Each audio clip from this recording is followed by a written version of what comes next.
안녕하세요.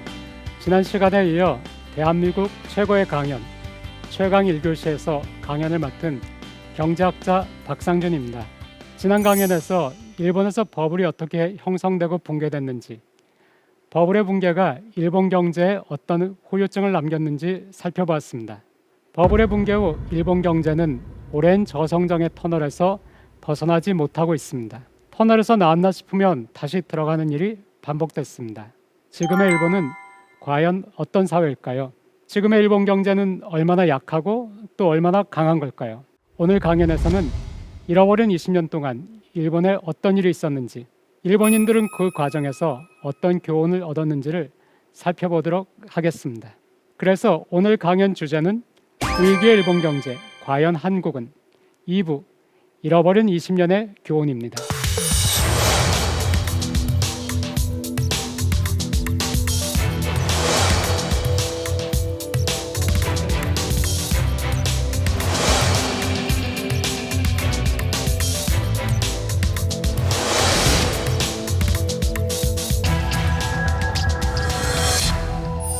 자, 버블이 붕괴됐습니다. 1990년에는 주식시장이 붕괴됐고요. 1991년에는 부동산의 버블이 꺼졌습니다. 그 뒤에 일본 경제는 어떻게 되었을까요?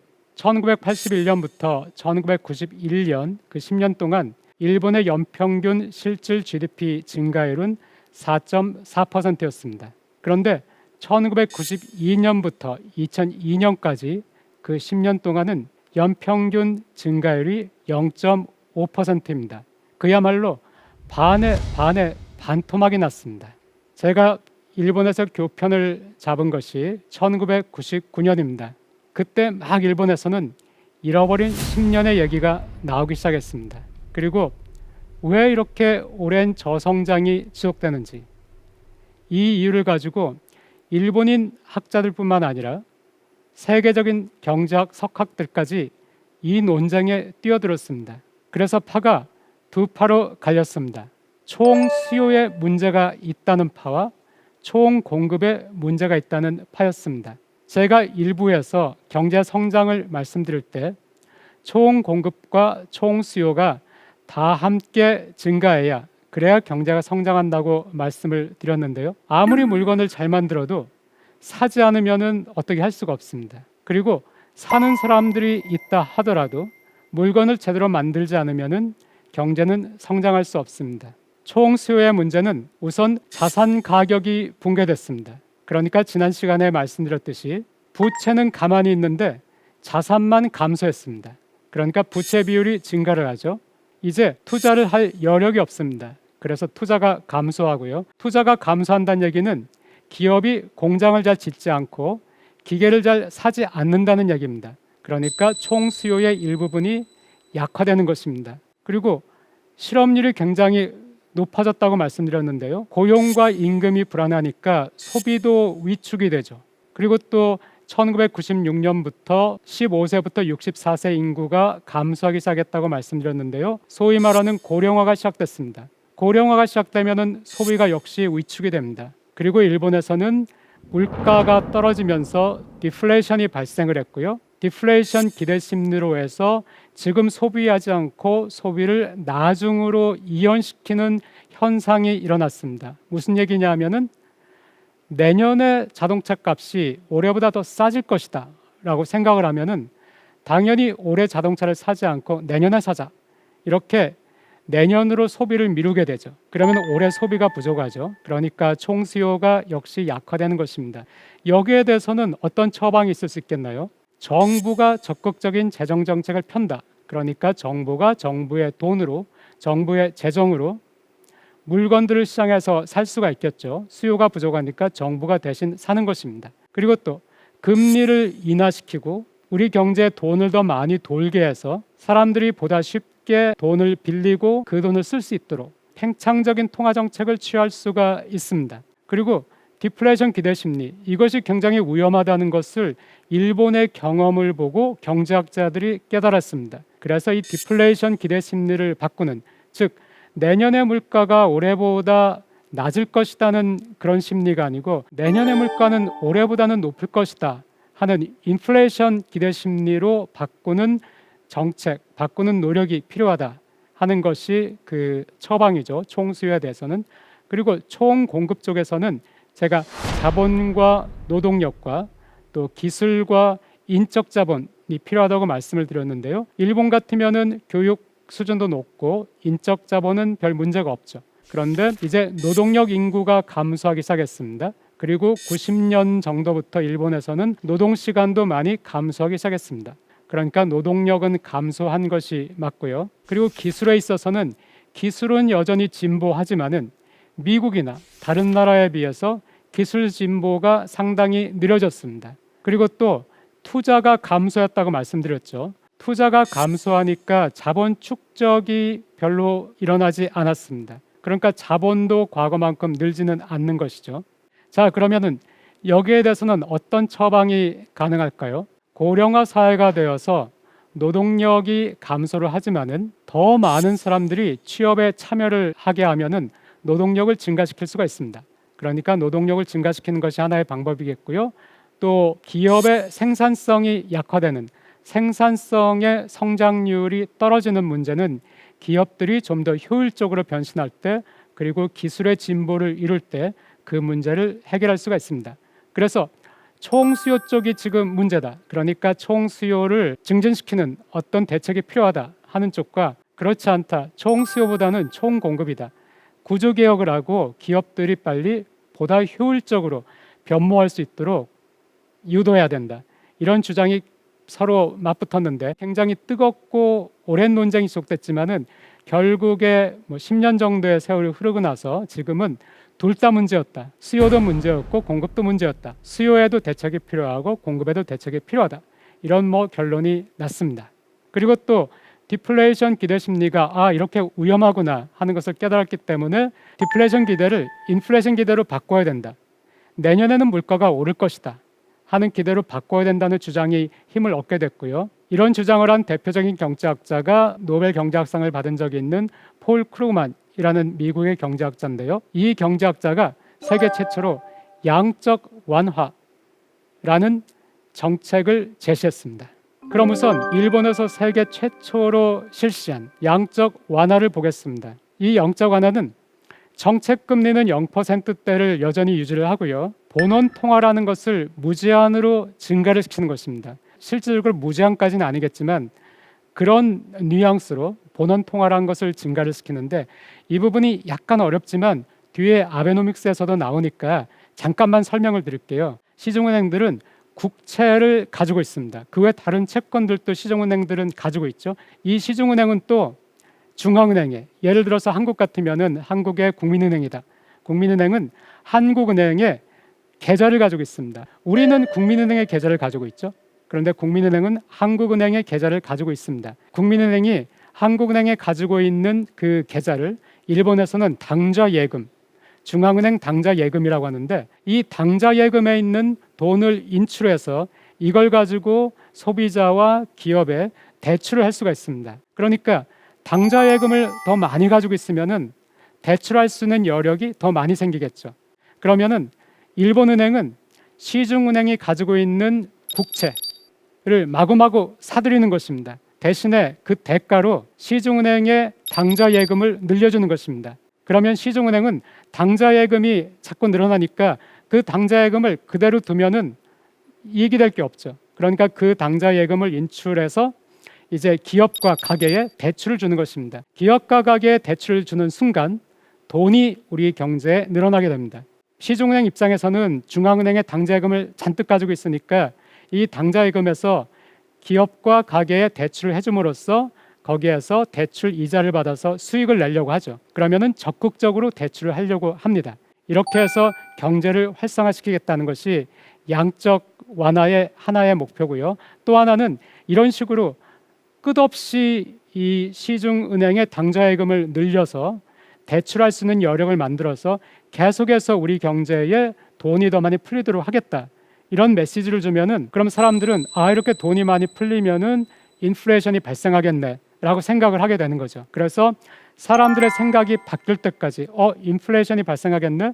이렇게 될 때까지 계속 이걸 하라는 거예요. 계속해서 시중은행에 국채를 사가지고 시중은행에 당좌예금을 늘려주고 이 당좌예금에서 대출이 계속해서 발생하도록, 그래서 인플레이션이 발생하고 사람들의 기대조차 디플레이션에서 인플레이션으로 바뀌도록 이렇게 하라는 것이 양적 완화의 기본적인 아이디어인데, 이런 양적 완화를 세계 최초로 실시를 했습니다.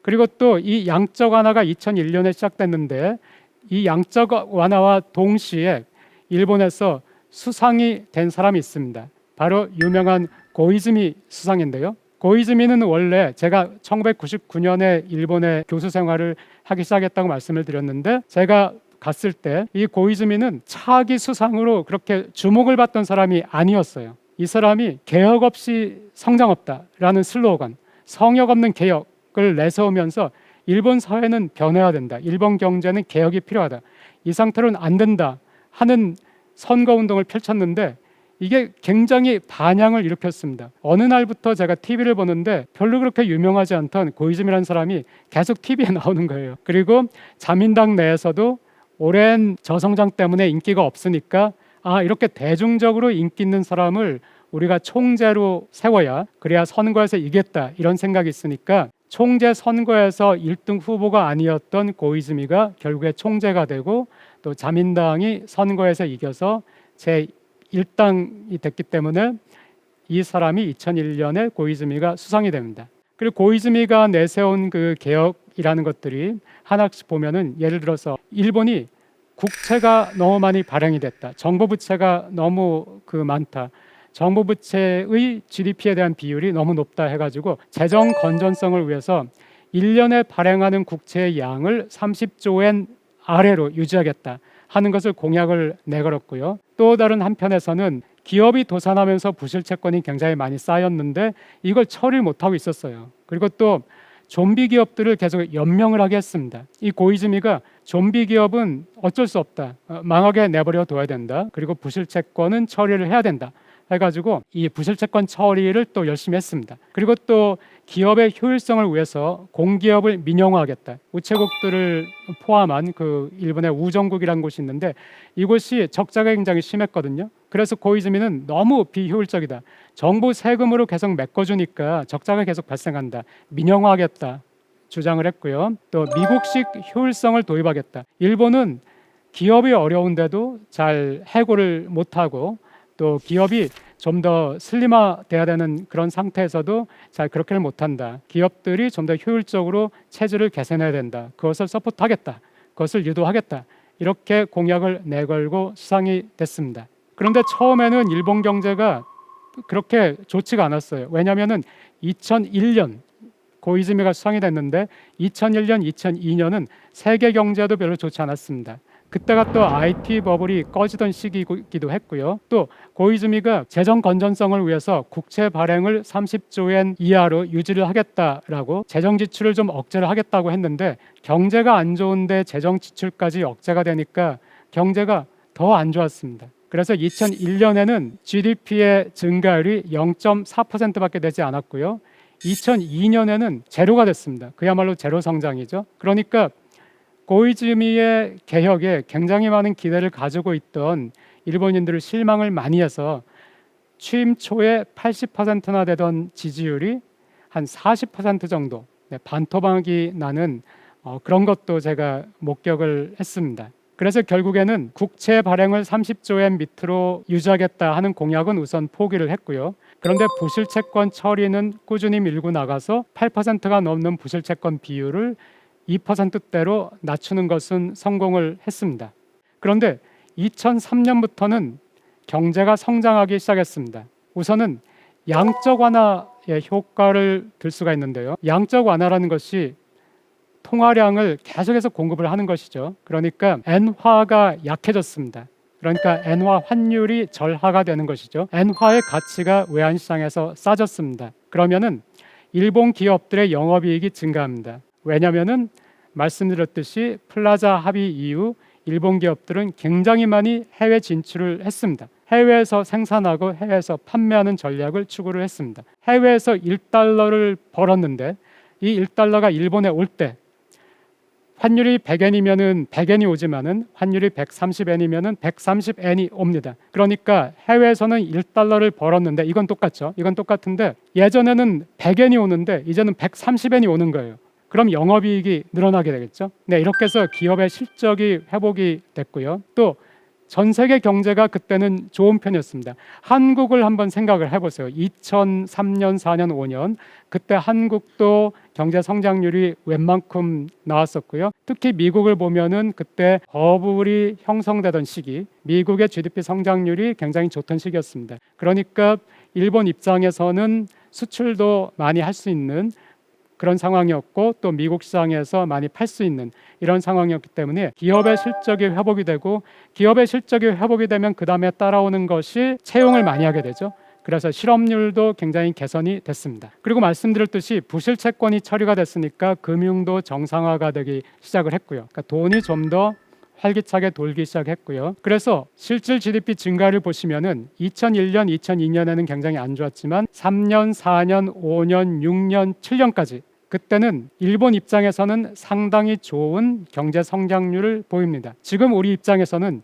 2%, 뭐 1.5% 하면은 이거 너무 낮은 거 아닌가 생각하지만은 일본은 말씀드렸듯이 잃어버린 10년 동안 0.5%였어요. 0.5%였다가 2%까지 올라간 거예요. 그런데 더구나 지금 생산 가능 연령 인구가 감소하는 나라에서 경제가 성장하고 있기 때문에 일본인들은 만족할 만한 수준이었습니다. 그때는 일본 사회 분위기가 상당히 좋았습니다. 그런데 2008년에 글로벌 위기가 시작됐습니다. 그래서 또 일본 경제는 다시 타격을 받는데요. 그 전에 고이즈미 개혁의 그림자를 한번 보도록 하겠습니다. 고이즈미 개혁으로 일본 경제가 좋아졌다고 말씀을 드렸는데요. 하지만은 고이즈미가 미국식 효율성을 도입해야 된다. 이제 기업들도 잘라낼 부분은 잘라내야 된다. 이렇게 주장을 했는데요. 그래서 일본에서 정규직 일자리가 줄기 시작했습니다. 일본의 정규직 노동자가 1994년에는 3,800만 명 정도였는데요.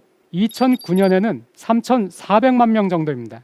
그러니까 400만 명 정도의 정규직 일자리가, 정규직 노동자가 사라진 것입니다. 반면에 비정규직은 계속 늘었습니다. 1984년에는 15%에 불과했는데 1999년에는 25%였고요. 99년부터 2009년 한참 고이즈미 개혁이 휩쓸고 지나간 그 뒤에는 33.7%까지 올라갔습니다. 그리고 2014년에는 37.4%까지 비정규직의 비율이 늘어났습니다. 이게 일본 사회에 나중에 문제가 됩니다. 자, 그럼 글로벌 금융위기 시기로 가보겠습니다. 자, 글로벌 금융위기에는 전 세계가 물건을 살 여력이 없어요. 그러니까 일본의 수출도 당연히 타격을 입겠지만 해외에서 생산해서 해외에서 판매하는 일본 기업도 타격을 받게 되죠. 거기에다가 일본은 2006년에 양적 완화를 멈췄는데 글로벌 금융위기가 시작되니까 미국, 영국, 유로에서 일본의 양적 완화를 카피해서 더 강력한 양적 완화를 펼쳤습니다. 일본은 더 이상 양적 완화를 안 하고 있는데 다른 주요 통화는 양적 완화에 들어간 거예요. 그러니까 일본의 통화만 가치가 엄청 올라가 버린 것입니다. 일본 엔화가 굉장히 절상이 된 것이죠. 일본 통화가 비싸지니까 일본 물건도 비싸졌고요. 이것이 일본 수출 기업에 타격을 줍니다. 경제도 안 좋고 그런데 엔화마저 비싸고 그래서 이중으로 타격을 입게 됩니다. 그 전까지는 뭐 영업 적자라는 걸 모르던 도요타가 2008년에 영업 적자를 보게 됩니다. 그 뒤에 2010년에 경제가 조금 회복되는가 했는데 2011년에는 동일본 대지진이 있었습니다. 동일본 대지진으로 일부 생산 시설이 가동을 중단했습니다. 일본의 공급망이 훼손이 됐습니다. 그리고 또 그 피해를 입은 지역에서는 뭐 수요 여력이 없겠죠. 일본 정부는 피해 복구를 위해서 재정을 또 지출해야 됐습니다. 그렇자도 일본이 국채 비중이 높은데 국채를 많이 발행했는데 더 많은 국채를 발행하게 되었습니다. 일본 경제는 2중, 3중으로 타격을 받게 됐죠. 그러니까 어떻게 되겠나요? 기업 실적이 안 좋으니까 고이즈미 시기를 거치면서 한참 높던 실업률이 떨어졌는데 이 실업률이 2008년, 9년부터 다시 올라가서 2009년, 10년, 11년 그때는 청년 실업도 굉장히 올라갔고요. 전체적인 실업률이 많이 올라갔습니다.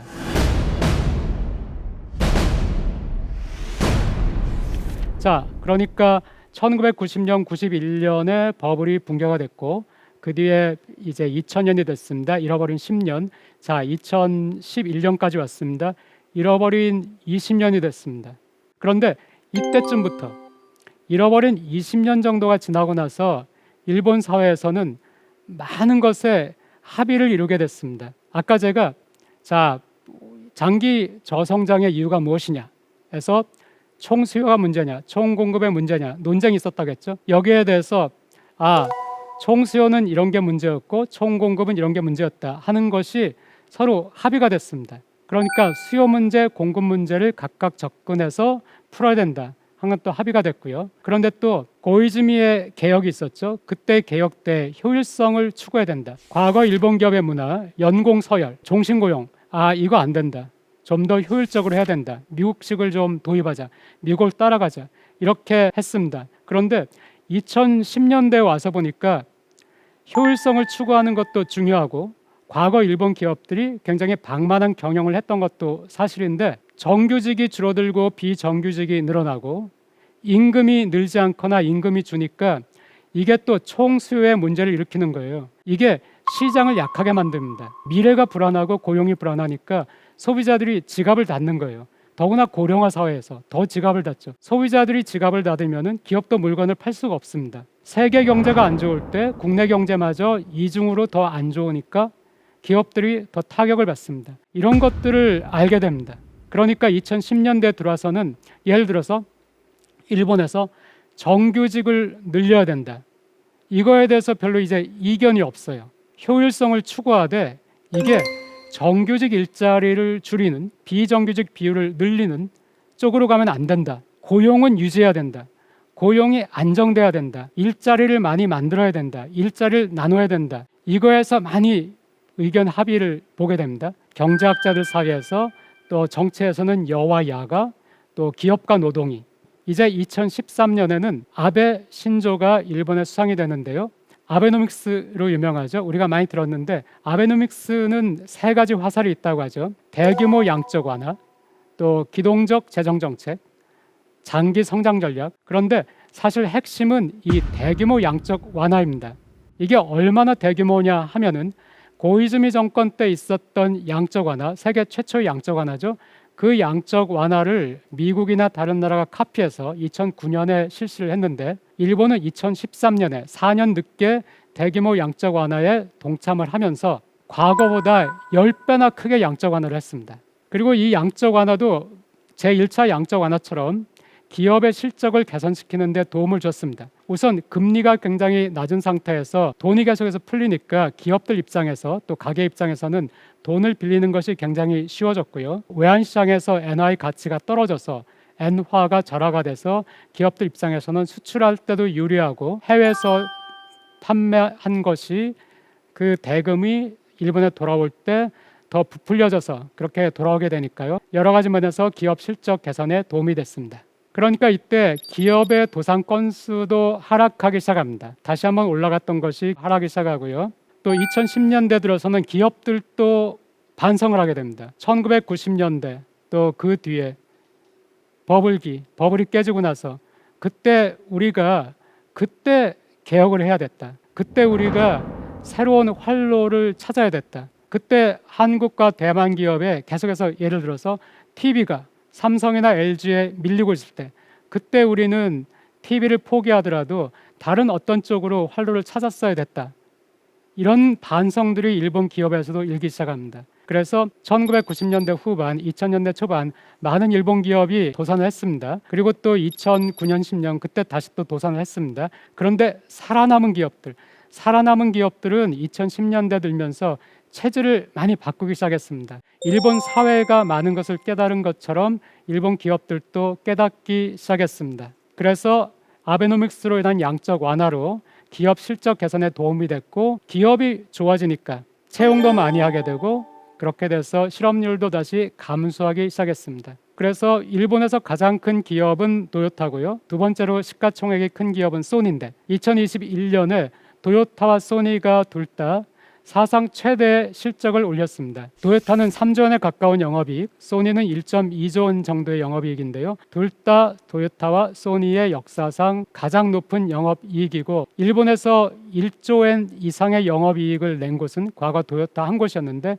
이제 소니가 그 1조 엔 벽을 깨고 1조 엔 클럽에 가입을 하게 됐습니다. 그러니까 기업의 실적이 굉장히 좋아졌다는 것을 알 수가 있고요. 고용이 좋아지니까 다른 사회 지표도 좋아지죠. 고용이 좋아지니까 고용에 대한 불안감이 많이 해소가 되는 것이죠. 그리고 또 한 가지 특기할 것은 일본에서는 주거도 안정됐습니다. 버블이 끝나고 나서 2005년까지는 계속해서 부동산 가격이 하락을 했습니다. 부동산 가격이 급격히 상승하는 것도 문제지만 15년 동안이나 하락하면 이것도 굉장히 사람들을 불안하게 하죠. 그런데 그 이후에는 경기에 따라서 부동산 가격이 오르고 내리고는 하는데 크게 급등하거나 급락하거나 이런 일이 없으니까 일본에서는 이제 부동산 불패라는 신화가 깨졌지만은 부동산 필패라는 신화도 깨졌고요. 부동산은 경기에 따라서 오르거나 내린다. 또 내가 부동산을 가지고 있지 않더라도 내가 루저가 되지는 않는다. 나는 그냥 월세를 살다가 내가 집을 사고 싶을 때 그때 사면 된다라는 인식이 퍼지니까 집이라는 것이 더 이상 투자나 투기의 대상이 아니라 주거의 대상이 됐습니다. 제 주위의 일본인들, 동료 교수라든가 학생들과 아니면 졸업생들과 얘기를 할 때도 집을 사고 팔아서 큰 돈을 한번 벌어보겠다 이런 사람을 거의 못 봤어요. 항상 실수요자 입장에서 부동산 시장을 접근을 합니다. 그러니까 주거가 굉장히 안정돼 있어요. 이 고용과 주거가 2010년대 들어서 안정이 되니까 사회 지표를 개선시키는데 자살률, 범죄율 개선시키는데 굉장히 큰 역할을 하게 됩니다. 그리고 출산율을 회복시키는 데도 역할을 하게 됩니다. 그래서 한국과 일본의 실업률을 한번 비교해 보겠습니다. 전체적인 실업률이 과거에는 일본이 더 높았죠. 그런데 지금은 한국이 더 높고 일본이 좀 낮습니다. 한국은 큰 차이가 없죠, 과거와. 그런데 일본은 과거보다 많이 낮아졌습니다. 특히 청년 실업은 과거에는 한국과 일본이 비슷했습니다. 그런데 지금은 일본 청년 실업률이 5%대인데 비해서 한국의 청년 실업률은 8% 혹은 그 이상으로 더 높습니다. 일본에서는 청년 실업이 문제가 되지 않는데 한국에서는 청년 실업이 문제가 되고 있습니다. 여성 고용률을 한번 보겠습니다. 여성 고용률이 일본에서 한국보다 더 높습니다. 70대 이상 연령을 제외하면 그렇습니다. 특히 20대 후반과 30대 후반과 40대 후반을 한번 보세요. 한국과 일본에서 고용률이 20대 후반에 굉장히 높았다가 30대 후반이 되면 낮아집니다. 그리고 40대 후반이 되면 다시 올라가죠. 경력 단절 때문입니다. 남성 고용에서는 보이지 않는 현상인데요. 이것이 M자처럼 보이기 때문에 M자 커브라고 합니다. 그런데 일본에서는 이 M자 커브가 상당히 약화된 것을 볼 수 있습니다. 경력 단절이 좀 더 완화가 됐습니다. 일본인들이 이것도 깨달은 거예요. 유럽의 예를 보니까 여성이 경력 단절이 없을 때 혹은 없는 나라에서 이것이 개선됐을 때 그때 출산율이 회복된다. 경력 단절이 없는 나라, M자 커브가 없는 나라에서 출산율이 높다. 이걸 보고 고용 전체가 중요하지만 또 여성의 고용도 굉장히 중요하구나. 이 경력 단절을 없애야 되겠다 해서 그 캠페인을 굉장히 열심히 했습니다. 자, 일본의 취업자 수를 한번 보세요. 정규직도 늘었고 비정규직도 는 것을 알 수가 있습니다. 그런데 이상하죠. 왜냐하면 일본은 인구가 감소하는 나라입니다. 인구가 감소하는데 정규직도 늘고 비정규직도 는다. 이것이 어떻게 가능한가요? 네, 여기서 비취업자를 한번 보세요. 취업을 하지 않는 사람, 그러니까 전업주부라든가 은퇴를 하고 연금으로 사는 사람이라든가 아니면 부모님에게 의지해서 산다든가 자식에게 의지해서 사는 분들, 이 사람들의 수가 굉장히 줄었습니다. 그러니까 고용이 늘어난 것이죠. 그런데 일본의 급여를 한번 보세요. 급여 소득자의 평균 급여가 90년대 후반까지는 꾸준히 올라가죠. 버블기까지는 굉장히 가파르게 올라가다가 버블 붕괴되고 나서는 약간 오릅니다. 그런데 90년대 후반 기업들이 도산하고 하니까 평균 급여도 내려갑니다. 그리고 지금 다시 좀 올랐지만 지금도 과거에 높았던 수준을 회복을 못합니다. 한국 같으면 상상도 할 수 없죠. 우리가 90년대 후반과 지금을 비교하면 지금의 급여가 훨씬 높습니다. 그래서 임금 근로자의 평균 급여를 보면은 한국이 일본보다 오히려 높습니다. 그러니까 일본은 임금은 그렇게까지 회복이 되지 않은 거예요. 근데 이 두 가지를 함께 보면은 고용은 많이 회복됐는데 임금은 별로 회복이 안 됐어요. 그러니까 일본은 고용을 먼저 택한 거예요. 일본의 노동조합도 고용을 유지하는 것이 제1차적 목표. 그러니까 임금 인상을 요구하기보다는 고용을 유지하기 위해서. 또 일본의 기업도 구조조정을 해야 될 때는 했습니다. 잘도 그렇고 소니도 그렇고 구조조정이 필요한, 회사가 굉장히 어렵게 됐을 때는 하지만은 최대한 고용을 유지하려고 하죠. 그러니까 이것도 일본에서는 하나의 지혜라고 할까요? 우선 고용이 불안해서는 안 된다. 고용을 유지해야 된다. 고용을 유지해야 이 사회가 유지된다 하는 것이 잃어버린 20년 동안 일본이 얻은 교훈 중에 하나입니다. 그리고 노동 시간을 지속적으로 줄였습니다. 과거에는 일본도 한국도 OECD 평균보다 노동 시간이 길었는데요. 지금은 일본은 OECD 평균보다 노동 시간이 짧습니다. 그리고 지금도 더 줄이려고 노력을 하는데요. 그러니까 노동 시간을 줄이고 임금은 별로 올리지 않으면서 잡을 잡고 쉐어를 하려고 하는 거죠. 고용을 늘리는. 그리고 특히 이 노동 시간 줄어드는 것이 출산율과 관계가 있는 것이 경력 단절이 있는 나라, 또 노동 시간이 긴 나라에서는 출산율이 높아지지 않습니다. 왜냐하면 노동 시간이 길면은 여성들이 일과 가정을 양립을 할 수가 없습니다. 선진국이 되면서 교육 수준이 높은 여성들은 둘 중에 하나를 선택하게 되면은 직장을, 일을 선택하고 가정을 선택하지 않습니다. 그러니까 노동 시간을 줄여야 여성들이 가정을 선택할 수가 있습니다. 일본에서는 그래서 노동 시간을 줄이기 위해서도 많은 노력을 기울이고 있습니다. 또 빈부격차 같은 경우에는 일본에서도 꾸준히 악화가 됐어요. 일본에서 그래서 이게 사회 문제가 되고 있고요. 한국도 악화가 됐는데 사실 한국과 일본의 빈부격차는 큰 차이가 없지만은 그래도 굳이 OECD 데이터를 통해서 보면은 한국에서 빈부격차가 더 심한 것을 볼 수가 있습니다. 지금 이 그래프에서 위로 올라갈수록 빈부격차가 더 심한 것인데요. 일본이 조금 더 낮은 것을 볼 수가 있습니다.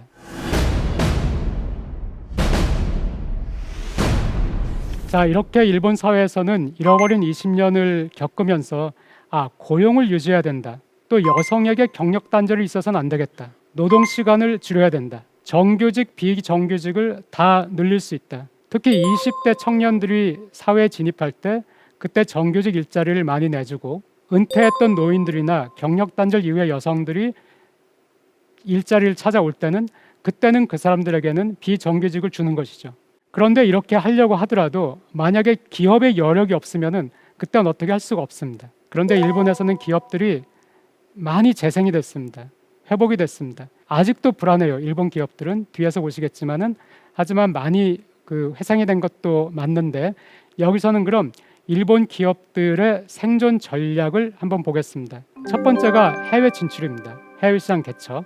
일본은 인구가 감소하는 나라예요. 90년대에 이미 생산 가능 연령 인구가 감소하기 시작했고 2010년 정도 되면서부터 인구 전체가 감소하기 시작했습니다. 굉장히 고령화된 사회고 인구가 감소하는 사회. 국내 시장이 위축될 수밖에 없는 그런 사회입니다. 그러니까 국내 생산을 고집한 기업들이 망했습니다. 해외 진출해서 해외 생산, 해외 판매에 성공한 기업들은 살아남았습니다. 해외 투자를 해서요. 해외에서 생산 설비를 갖추고 해외 생산 기반을 가지고 있으니까 일본이 그래서 대외 순자산이 굉장히 많은 것입니다. 2020년 일본의 대외 순자산은 4.5조 달러로 추산이 되는데요. 그만큼 기업들이 해외 진출을 많이 했기 때문입니다. 도요타는 20개가 넘는 나라에서 생산을 하고 있습니다. 그리고 일본에서 가장 큰 금융그룹인 미쓰비시 UFJ 금융그룹은 금융그룹인데 매출의 40% 이상이 해외 매출입니다. 일본에서 가장 큰 노무라 증권을 가지고 있는 노무라 홀딩스 같은 경우에도 해외 매출이 지금 40% 가까워지고 있습니다. 도요타 같은 제조뿐만 아니라 예를 들어서 간장을 만드는 회사들, 음료수를 만드는 회사조차도 이제 50% 이상을 해외에서 만들고 해외에서 판매를 하고요. 금융기관들도 해외 진출을 굉장히 많이 했습니다. 해외 직접 투자에서 북미와 유럽이 차지하는 비중을 보면은 일본의 경우가 더 높은 것을 알 수가 있습니다. 그 이유는 일본 기업은 해외 나갈 때 시장을 찾아서 물건을 사는 곳을 찾아서 나갔기 때문입니다. 그런데 이렇게 해외 진출을 하려면은 해외에 있는 기업들과 경쟁을 할 수밖에 없습니다. 그래서 일본 기업의 생존 전략의 두 번째는 기술 개발입니다. 일본에서 90년대에 기술 개발에 소홀했다, 과거에 안주했다, 자만했다 이런 말씀을 드렸는데 지금의 일본 기업은 긴장감이 대단합니다. 언제라도 망할 수 있다 하는 생각을 가지고 있습니다. 소니 같은 경우에도 지금은 일본에서 두 번째로 시가총액이 높은 기업, 또 작년에 1.2조 엔이라는 사상 최대의 실적을 낸 기업이지만은 2012년도 정도에는 정말 소니가 망하는 것이 아닌가 할 정도로 위태위태했습니다. 그리고 2006년 정도에 한 번, 또 2012년 정도에 한 번 구조조정도 굉장히 강하게 했고요. 그러니까 소니도 지금 굉장히 잘 나가지만은 언제 또 위기에 빠질지 모른다 하는 생각, 그 긴장감을 가지고 있기 때문에 굉장히 장래 비전을 열심히 찾고 있고요. 그래서 이 기술 개발 R&D 투자에도 열심입니다. 이 R&D 투자 데이터를 보시면은 유럽 집행위원회라는 곳에서 전 세계에서 R&D 투자를 가장 많이 하는 2,500개 기업을 매년 발표를 합니다. 이 2,500개 기업에 한국 기업은 60개 기업 정도가, 일본 기업은 293개 기업 정도가 포함이 되는데요. 이 2,500개에 포함되는 이 기업들의 매출액 대비 연구 개발비를 보면은 한국은 3.7% 정도, 일본은 4.0% 정도, 독일은 5.0% 정도입니다. 독일이 굉장히 한국이나 일본보다 높죠. 그런데 한국에서 가장 큰 기업인 삼성, 일본에서 가장 큰 기업인 토요타, 독일에서 가장 큰 기업인 폭스바겐, 이 세 기업을 제외하고 나머지 기업만 가지고 이 비율을 다시 계산하면은 한국은 2.4%로 뚝 떨어져요. 그런데 일본과 독일은 거의 차이가 없습니다. 어떤 얘기냐면은 한국이 GDP 대비 연구개발비 비율이 가장 높은 나라다, 이런 얘기들을 언론에서 많이 하시는데요. 사실입니다. 일본 언론에도 보도되고 일본 정부 문서에도 일본도 노력해야 된다 이런 얘기를 하면서 이 예를 들고 있습니다. 사실인데 이 GDP 대비 연구개발비가 한국이 가장 높은 것은 이 연구개발비에 정부에서 내는 연구개발비, 또 삼성이 내는 연구개발비가 포함됐기 때문입니다. 정부와 삼성을 제외하고 기업만 가지고 매출액 대비 연구개발비를 보시면은 한국이 굉장히 낮은 편이에요. 그러니까 지금은 한국과 일본이 소득에서도 대등하고요, 기업들도 정말 대등하게 경쟁을 하고 있습니다. 그런데 연구개발비에서 한국이 좀 밀리는 것은 아닌가 하는 우려가 있습니다. 자, 그리고 일본 기업들은 반도체에서도 상당히 약해졌죠. 그래서 이제 반도체를 또 재생하려고 노력을 하고 있어서 소니와 덴소가 TSMC와 합작으로 구마모토에 공장을 짓고 있는데 여기에 일본 정부가 공장 설립 비용의 절반을 서포트를 하고 있고요. 경제안전보장추진법이란 것을 만들어서 이런 서포트를 법적으로 합리화를 하고 있습니다. 그래서 구마모토가 지금 세계인들 주목을 하고 있어요. 그래서 구마모토의 땅값이 오르고 있다는 보도도 많이 들리고요. 거기에 일본 기업들이 몰려들고 있거든요. TSMC와 연계해서 뭐 소재를 납품한다든가 부품을 납품한다든가 하는 기업들이 그 주위로 오고 있고 땅값이 오르겠다 해가지고 해외 투자가들도 거기서 땅을 사고 싶어 한다는 그런 얘기들을 하고 있습니다. 지금 만드는 것이 삼성이나 TSMC는 뭐 5나노, 4나노, 3나노 이렇게 얘기를 하고 있죠. 그런데 TSMC가 구마모토에서 만드는 것은 22나노 정도인데요. 그러면 이거 무시해도 되는 것이 아닌가 하는데 이 22나노에서 26나노 정도가 소니가 화상 그 이미지 센서를 만들 때 거기에 필요한 것이고요. 덴소가 또 자동차를 만들 때 거기에 들어가는 차량용 반도체입니다. 그러니까 소니와 덴소에 필요한 것을 TSMC가 만들어주는 것이고 이 TSMC가 필요한 것들을 납품하는 기업들이 몰려들기 때문에 지금 구마모토가 굉장히 그 주목을 받고 있습니다. 그리고 소니도 지금 플레이스테이션이 굉장히 잘 팔리고 있기 때문에 수익을 많이 내고 있지만은 그 미래가 게임에만 의존할 수는 없죠. 그래서 또 활로를 찾기 위해서 열심히 하는데 소니가 과거에 아이보라는 로봇 강아지죠. 강아지를 만들었다는 것을 보도를 통해서 보셨을 거예요. 그런데 로봇의 그 원리와 자율주행차의 원리가 굉장히 흡사합니다. 카메라로 외부를 인식한 다음에 AI로 그것을 판단을 해야 되죠. 그리고 어떤 행동을 할지 어떻게 주행할지를 결정을 해야 됩니다. 이것이 로봇과 자율주행차가 메커니즘이 같습니다. 그러니까 소니는 이 노하우를 가지고 있는 것이죠. 그리고 소니는 아시다시피 화상과 음향에서 굉장히 강하죠. 자기네가 화상 센서가 굉장히 강하고 로봇을 만든 경험이 있으니까 자율주행차를 만들고 그 안을 엔터테인먼트, 자기네의 음향 기술 그리고 자기네의 영상 기술을 거기에 집약을 해가지고 하나의 엔터테인먼트로 만들겠다, 이런 야심을 가지고 있습니다. 그런데 소니 같은 경우에는 하지만 공장이 없죠. 자동차를 만들 수 있는. 그렇기 때문에 혼다와 합작회사를 미국에서 만들기로 했습니다. 그것이 소니 혼다 모빌리티라는 회사인데요. 일본이 굉장히 의사결정이 느리다고 하죠. 투자 결정 과정도 느리고. 그런데 최근에 일본, 2010년대 일본은 굉장히 빨라요. 제대로 된 경영자, 제대로 된 리더만 나타나면은 굉장히 의사결정이 빨라서 이 소니하고 혼다가 같이 힘을 합치겠다, 이 얘기를 한 것이 2022년 3월이었는데 2022년 10월에 합작회사를 만들었다고 발표를 했습니다. 그래서 2025년부터 북미에서, 미국에서 주문을 받고 2026년부터 생산을 하겠다. 이것도 굉장히 전 세계가 주목을 하고 있죠. 혼다와 소니의 기술이 결합이 되면 어떻게 될까? 자, 그렇다면은 이렇게 열심히 노력을 하는 일본 기업의 미래는 어떻겠습니까? 사실 알 수가 없습니다. 이것이 일본의 고민이죠.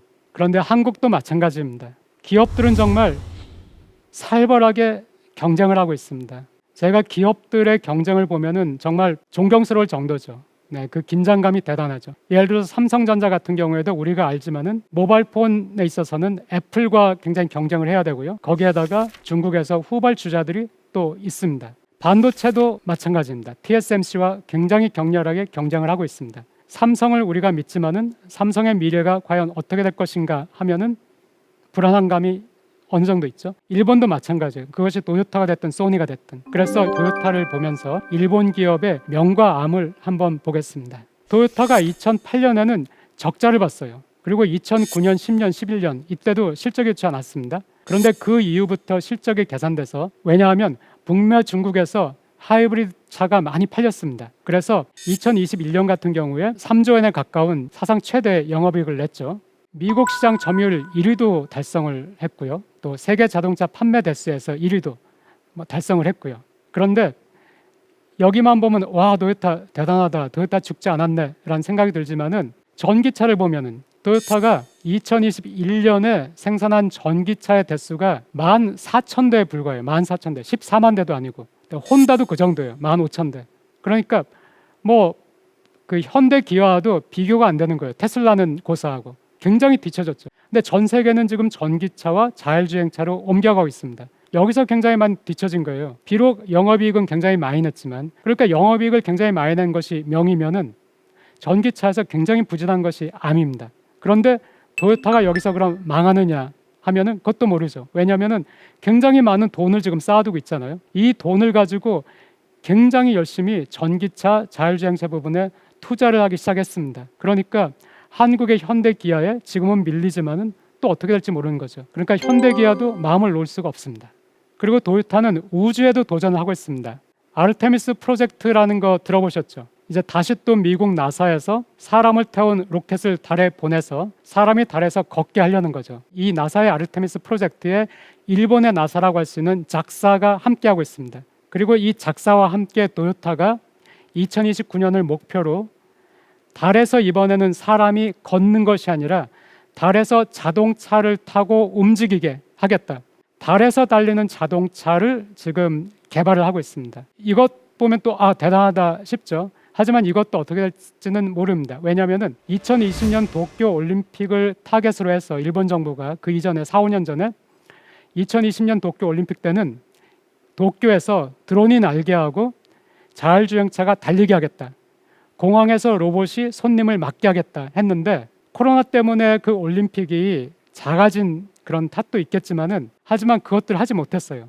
처음에 계획한 것보다 너무 보잘것없었습니다. 일본에서 내보이는 그 기술이라는 것들이. 그러니까 지금 토요타가 2029년을 목표로 달에서 움직이는 유인 탐사선을 달리게 하겠다. 이 계획을 지금 추진은 하고 있습니다. 만약에 실현이 된다면은 인류 최초로 달에서 자동차가 달리는 것이죠. 대단한 것인데 많은 한국 그 시청자분들이 모르시는데 그 탐사선이 소행성에 가서 소행성의 광물을 채취해서 지구로 가져온 것이 일본이 최초예요. 그러니까 우주 기술이 굉장히 발달한 나라이긴 합니다. 그러니까 도요타가 이런 야망을 꿈꿀 수 있는 것이고요. 작사하고 나사가 하는 이 프로젝트에 도요타뿐만 아니라 혼다도 참여를 하고 있고 닛산도 들어가려고 하고 있고 또 타이어가 필요하죠. 그래서 일본의 브리지스톤이죠. 타이어 만드는 회사. 여기에서는 타이어를 만드는 그런 작업을 하고 있습니다. 그리고 또 다른 활로로는 스마트시티라는 것을 도요타에서 만들고 있습니다.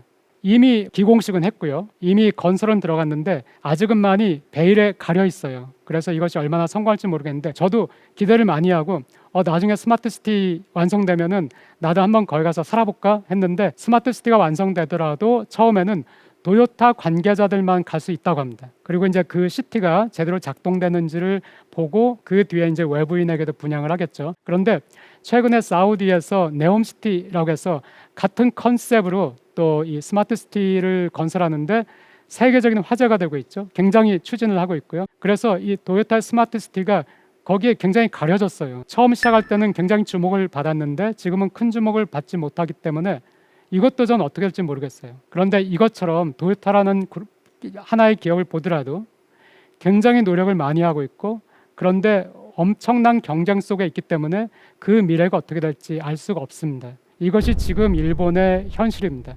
그러니까 일본 사회 전체적으로는 많은 것을 깨닫고 합의에 이르러서 그것을 추진을 하고 있기 때문에 사회가 안정된 것은 맞습니다. 그런데 일본 경제의 미래는 결국에는 일본 기업에 달려 있는데 이 일본 기업들이 이제 과거 잃어버린 20년과 다르게 지금은 분투를 하는 것은 사실인데 워낙이 강력한 경쟁 속에 있기 때문에 이 기업들이 얼마나 할 수 있을지 그것은 저도 모르겠습니다. 오늘 강연에서는 일본이 저성장의 긴 터널을 지나면서 깨달은 교훈을 하나씩 살펴봤습니다. 일본의 사회지표가 개선된 것은 고용과 주거가 안정됐기 때문입니다. 고용과 주거가 안정될 수 있었던 것은 살아남은 일본 기업들이 체력을 회복했기 때문이고 일본 사회가 중요한 사회적 이슈에 대해서는 상당한 정도로 합의를 이뤘기 때문이기도 하죠. 고용을 지키고 임금을 높이고 여성의 경력 단절을 막아야 사회를 건강하게 유지할 수 있다는 것은 과연 일본에만 해당되는 일일까요? 지금의 한국 사회야말로 이 교훈에 귀를 기울여야 하지 않을까요? 남의 얼굴에서 티끌을 본 사람은 거울을 들여다본다. 남의 얼굴에서 티끌을 본 사람은 내 얼굴은 괜찮은가 싶어서 거울을 들여다본다고 합니다. 일본인들은 잃어버린 20년을 지나서야 그들 사회의 문제가 무엇인지를 깨닫고 고치기 시작했습니다. 지금 한국은 버블 붕괴 후의 일본과 많은 면에서 닮아 있습니다. 우리도 20년을 잃어버려야 할까요? 우리는 그럴 필요가 없습니다. 일본이라는 반면 교사가 있기 때문입니다. 일본의 경험에서 얻은 교훈을 제대로 활용하기를 간절히 바라는 마음입니다. 지금까지 대한민국 최고의 강연 최강의 1교시 박상균이었습니다. 감사합니다.